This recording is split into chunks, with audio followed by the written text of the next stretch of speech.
ഒരു വിഭാഗം ആശയുടെ നേതാക്കന്മാർ തൊഴിൽ മന്ത്രി എന്നുള്ള നിലയിൽ എന്നെ വന്ന് കാണുകയും ഒത്തുതീർപ്പുണ്ടാക്കുന്നതിന് വേണ്ടിയുള്ള സഹായങ്ങൾ ചെയ്യണമെന്ന് ആവശ്യപ്പെടുകയും ചെയ്തു. അവരുമായി സംസാരിച്ചു.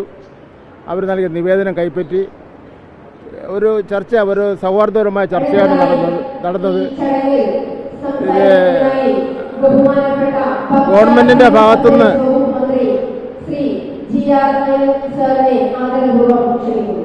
ഭാഗത്തുനിന്നുള്ള നിർദ്ദേശങ്ങൾ, അതായത് കഴിഞ്ഞ 5ാമത്തെ ചർച്ചയിൽ ബഹുമാനപ്പെട്ട ആരോഗ്യവകുപ്പ് മന്ത്രി അവതരിപ്പിച്ച പ്രശ്നങ്ങൾ ഞാൻ അവതരിപ്പിച്ചു.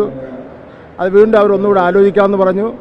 ഞങ്ങൾ ഗവൺമെൻറ് ഒന്നുകൂടെ ആലോചിക്കാമെന്ന് പറഞ്ഞു. ആ നിലയിൽ സൗഹാർദ്ദപരമായാണ് ഇപ്പോൾ പിരിഞ്ഞിരിക്കുന്നത്. പക്ഷേ ഒരു മാസം റിപ്പോർട്ട് കമ്മിറ്റി വെക്കുകയാണെങ്കിൽ ഒരു മാസമായാലും ഇത്തരത്തിൽ സാഹചര്യം മതിയെന്നാണ് അവർ അവരെ സംസാരിക്കട്ടെ, നമുക്ക് നോക്കാം.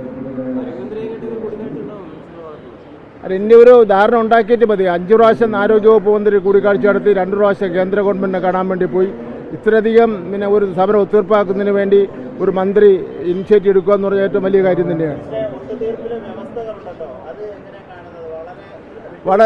വളരെ സംസ്ഥാന ഗവൺമെൻറ് ഏറ്റവും അധികം വിട്ടുവീഴ്ച ചെയ്തുകൊണ്ടുള്ള ഒത്തുതീർപ്പ് വ്യവസ്ഥകളാണ് അവതരിപ്പിക്കപ്പെട്ടിട്ടുള്ളത്. ഏത് ഗവൺമെൻറ് ആയിരുന്നാലും ഇതിനപ്പുറം ഒരു വ്യവസ്ഥ ഉണ്ടാകാൻ വേണ്ടി പോകുന്നില്ല.